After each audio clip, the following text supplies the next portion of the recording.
Assalamualaikum warahmatullahi wabarakatuh. Perkenalkan, nama saya Dinda Dwi Julita dengan NIM C0C023036.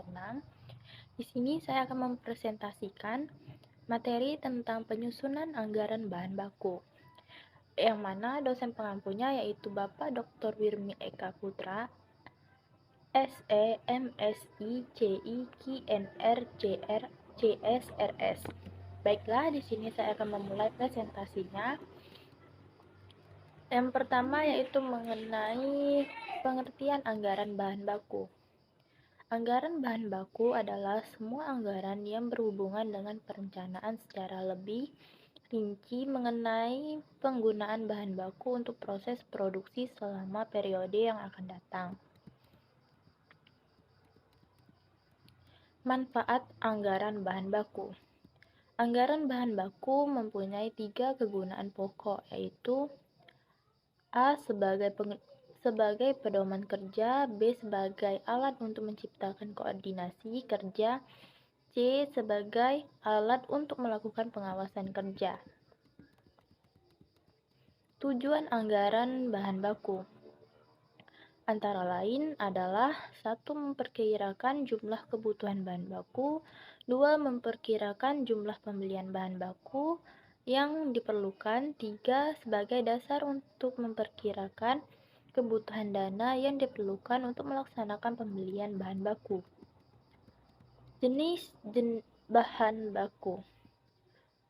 2 jenis bahan baku terdapat 2 jenis bahan baku, yaitu bahan baku langsung dan bahan baku tidak langsung. Berikut ini penjelasannya. 1. Bahan baku langsung atau direct material adalah jenis bahan baku yang merupakan bagian dari barang jadi yang akan dihasilkan. Biaya yang dikeluarkan untuk membeli bahan baku langsung akan mempunyai hubungan yang erat dan sebanding dengan jumlah barang yang dihasilkan. 2. Bahan baku tidak langsung atau indirect material merupakan bahan penting untuk memfasilitasi proses produksi.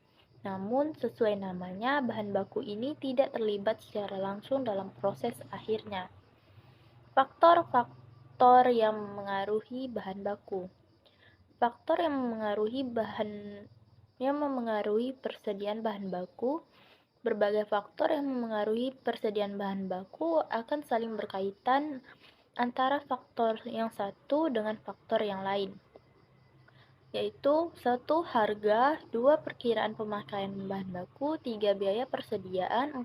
Pemakaian bahan baku, 5. Kebijakan pembelanjaan, 6. Modal pembelian bahan baku, 7. Waktu tunggu atau lead time, 8. Persediaan pengaman, 9. Pembelian kembali, 10. Pemakaian senyatanya. Anggaran persediaan bahan baku disusun sebagai suatu perencanaan yang terperinci atas kuantitas bahan baku disimpan sebagai persediaan yang terdiri 1. Jenis bahan baku yang digunakan, 2. Jumlah masing-masing bahan baku yang tersisa sebagai persediaan, 3. Harga per unit masing-masing jenis bahan baku, 4. Nilai bahan baku yang disimpan sebagai persediaan. Anggaran pembelian bahan baku disusun sebagai perencanaan jumlah bahan baku yang dibutuhkan untuk keperluan produksi pada periode mendatang yang berisi rincian 1. Jenis barang jadi yang diproduksi, 2. Jenis bahan baku yang digunakan, 3. Bagian-bagian yang dilalui dalam proses produksi, 4. Penggunaan bahan baku, 5. Waktu penggunaan bahan baku. Elemen bahan baku. Anggaran bahan baku meliputi 4 sub anggaran, yaitu 1. Anggaran kebutuhan bahan baku, 2. Anggaran pembelian bahan baku, 3. Anggaran persediaan bahan baku, 4. Anggaran biaya pemakaian bahan baku. Anggaran kebutuhan bahan baku disusun sebagai perencanaan jumlah bahan baku yang yang dibutuhkan untuk keperluan produksi pada periode mendatang, yang berisi rincian: 1. Jenis barang jadi yang diproduksi. 2. Jenis bahan baku yang digunakan. 3. Bagian-bagian yang dilalui dalam proses produksi. 4. Standar penggunaan bahan baku. 5. Waktu penggunaan bahan baku. 6. Jumlah masing-masing jenis bahan baku. Anggaran biaya pemakaian bahan baku.